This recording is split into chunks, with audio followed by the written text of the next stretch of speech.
दोस्तों, हम लोग कैसे हैं। हम आज 1857 की क्रांति के बारे में बात करेंगे कि ये क्रांति क्यों हुई थी। ये 1857 क्रांति क्यों हुई थी उसके बारे में हम लोग आज बात करेंगे।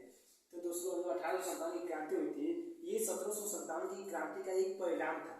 1757 की क्रांति का एक देखा जाए तो एक परिणाम था, क्योंकि 1757 की क्रांति में जो अंग्रेजों के प्रति भारतीयों का जो विरोध था, उस विरोध को यहाँ पर 1857 की क्रांति में आकर के भारतीय दिखाते हैं। तो ये दोस्तों 1857 की क्रांति का अगर देखा जाए तो तत्कालीन कारण क्या था, तो तत्कालीन कारण क्या था दोस्तों, तो 1857 की क्रांति का तत्कालीन कारण क्या था कि ब्राउन बेस राइफल के स्थान पर एनफील्ड राइफल का प्रयोग।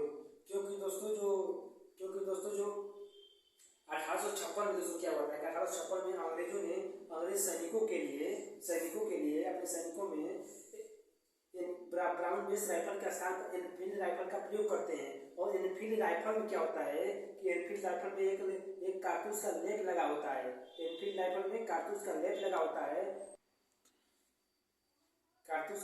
होता है और वह लेप गाय और सुअर की चर्बी की बनी होती थी। तो दोस्तों क्या होता था कि जो नई एनफील्ड राइफल थी, उस राइफल में गोली भरने से पहले उस कारतूस को मुंह से खींचना पड़ता था। और सैनिकों में एक बात फैल गई थी कि वो कारतूस गाय और सुअर की चर्बी की बनी होती थी। इसी का विरोध 29 मार्च 1857 को, देखिए, ब्राउन बेस राइफल के स्थान में नई एनफील्ड राइफल आई थी। यही 1857 की क्रांति का तत्कालीन कारण थी। इसी 1857 की क्रांति का तत्कालीन कारण थी। दोस्तों क्या होता है कि जो कारतूस का सैनिकों में एक बात फैल जाती है कि जो कारतूस था वो गाय और सुअर की चर्बी का बना होता है। इसी बात में से दोस्तों क्या होता है कि 29 मार्च 1857 को दोस्तों 29 मार्च 1857 को बैरकपुर छावनी में एक मंगल पांडे नामक सैनिक ने एनफील्ड राइफल में कारतूस को भेजने से मना कर दिया। कहाँ पर? बैरकपुर छावनी कहाँ है दोस्तों? तो पश्चिम बंगाल में मना कर दिया। जो 34वीं रेजिमेंट का सैनिक था, मना कर दिया। और मना करने के बाद उसने एक अधिकारी की हत्या भी कर दिया। दोस्तों उस अधिकारी का क्या नाम था? ह्यूसन। क्या नाम था दोस्तों? ह्यूसन नाम था। इस अधिकारी की हत्या भी कर देता है, जिसकी वजह से इस पर देशद्रोह का केस लगाकर, जिसकी वजह से इसके मंगल पांडे पर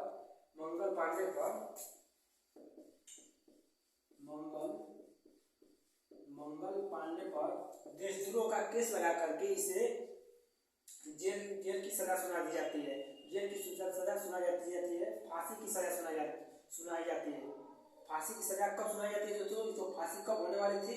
18 और ये तो पहले था, ये विद्रोह किए थे 29 मार्च 1857 को। और आगे जाके 18 अप्रैल, कब दोस्तों? 18 अप्रैल 1857 को दोस्तों, 18 अप्रैल 1857 को इन्हें फांसी की सजा होने की डेट फिक्स कर दिया गया था। लेकिन दोस्तों उस समय इतने विद्रोह हो रहे थे, उस विद्रोह को अंग्रेज देखते हुए मंगल पांडे को फांसी 10 दिन पहले दे देते हैं, अर्थात 8 अप्रैल 1857 को इनको फांसी की सजा दे देते हैं। 8 अप्रैल 1857 को इन्हें फांसी की सजा दे देते हैं मंगल पांडे को। मंगल पांडे 34वीं बंगाल रेजिमेंट के सैनिक थे। मंगल पांडे जो 1857 की क्रांति थी ना, 1857 क्रांति की शुरुआत देखा जाए तो 10 मई 1857 को हुई थी। 10 मई, हाँ लिखिए, 10 मई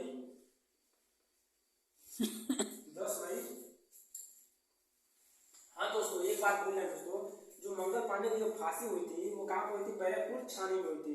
मंगल पांडे जब फांसी हुई थी तो वहाँ के स्थानीय जल्लादों ने मंगल पांडे को फांसी पर चढ़ाने से मना कर दिया, जिसको अंग्रेजों ने कलकत्ता से 4 जल्लादों को बुलाते हैं और मंगल पांडे को तब जाके फांसी होती है।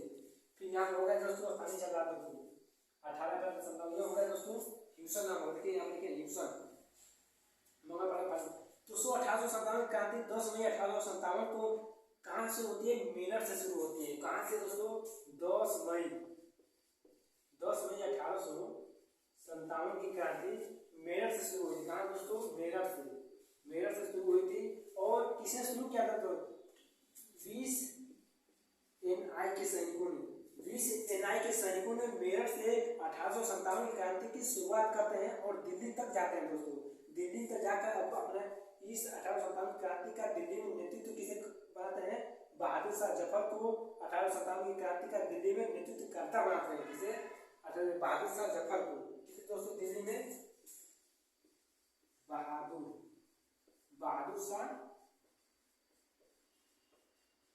बहादुर शाह जफर को इसका नेतृत्व करता बनाता है दोस्तों। फिर दोस्तों जो 1857 की क्रांति थी दोस्तों, वो एक स्थान पर नहीं हुई थी। 1857 की क्रांति अलग अलग स्थानों पर अलग अलग लोगों ने इसका नेतृत्व किया था। अलग अलग स्थानों पर अलग अलग लोगों ने नेतृत्व किया था 1857 की क्रांति का दोस्तों। जैसे आपको दिल्ली में पता है बहादुर शाह जफर ने किया था। उसी तरह आप देखेंगे तो दिल्ली के बाद देख लीजिए, उसके बाद आप देखेंगे तो लखनऊ में देख लीजिए बेगम हजरत महल ने किया था इसका नेतृत्व। फिर देखेंगे झांसी में तो रानी लक्ष्मीबाई ने किया था इस 1857 की क्रांति का नेतृत्व। फिर आप देखेंगे बरेली में तो रियाकत अली ने इसे किया था। बरेली में कौन किया था दोस्तों? बरेली में कौन किया था? देख लेंगे तो हाँ बताइए, बरेली में कौन किया था? बरेली में कौन किया दोस्तों? तो खान बहादुर खान किया था दोस्तों। बरेली में खान बहादुर खान ने किया था दोस्तों। इलाहाबाद में किसने किया था दोस्तों? रियाकत अली ने किया था दोस्तों। इलाहाबाद में कौन किया था इसका नेतृत्व? रियाकत अली ने किया था दोस्तों। इलाहाबाद में इसका नेतृत्व। जैसे कानपुर में किसने किया था? कानपुर में किसने किया था दोस्तों? नाना साहब ने किया था। जिसे क्यों किया था? नाना साहब ने इसे 1857 की क्रांति का कानपुर में नेतृत्व नाना साहब ने किया था। नाना साहब का नेतृत्व का सेनापति था, इसका नाम था तात्या टोपे, जिसे रामचंद्र पांडु भी कहा जाता है दोस्तों। इलाहाबाद में लियाकत अली ने किया था दोस्तों। फैजाबाद में किसने किया था दोस्तों? तो फैजाबाद में अहमदुल्लाह ने इसका नेतृत्व किया था।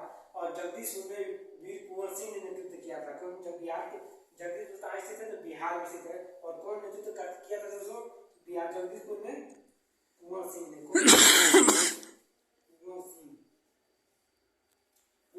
नेतृत्व किया था 1857 की क्रांति का दोस्तों।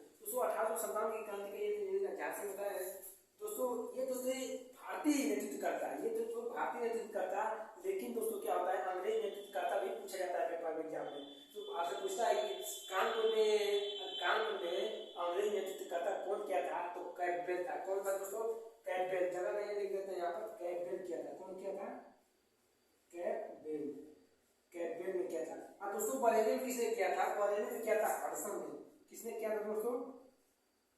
हडसन। फोटो में खींच। हडसन ने किया था। बरेली में किसने किया था दोस्तों? हडसन ने। और इलाहाबाद और फैजाबाद में किसने किया था दोस्तों? तो कर्नल नील था। ये जो कौन है दोस्तों? कर्नल नील। कौन था दोस्तों? कर्नल नील था, जिसने इलाहाबाद और फैजाबाद में इसका 1857 क्रांति का नेतृत्व किया था दोस्तों। ये कौन है? कैप्टन कर्नल नील हडसन। ये कौन है दोस्तों? तो ये 1857 की क्रांति में अंग्रेज नेतृत्व करता है। और दोस्तों आपको देखेंगे तो और भी देख लीजिएगा, झांसी में कौन नेतृत्व करता था? यूरोज था। अंग्रेज नेतृत्व करता कौन था दोस्तों? कौन था? यूरोज था। किसे उसको पता? यूरोज ने ही 1857 की क्रांति में रानी लक्ष्मीबाई को कहा था कि ये एक अकेली लड़ने वाली वीरांगना है। अरे अकेली लड़ने वाली वीरांगना थी, ऐसा ही कुछ बोला था रानी लक्ष्मीबाई को। तो 1857 की क्रांति के बाद हम मिटा देते हैं। मिटाने में देखो कुछ और मिटाएगा दोस्तों। 1857 की क्रांति के बाद क्या होता है? 1857 क्रांति के बाद क्या होता है दोस्तों? तो 1857 की क्रांति के बाद जो ये भारतीय नेतृत्व करता थे, इनका क्या हाल होता है दोस्तों? तो अंग्रेजों ने 1857 की क्रांति के बाद जो भारतीय जो नेतृत्व करता है, इनको खोजकर मारने की कोशिश किया, जिसकी वजह से जो लखनऊ में बेगम हजरत महल ने इसका नेतृत्व करी थी, वो नेपाल भाग जाती है। कहाँ भाग जाती है? नेपाल भाग जाती है। और जो तात्या टोपे था, जो नाना साहब का जो तात्या टोपे था, उसको फांसी दे दी जाती है। कब?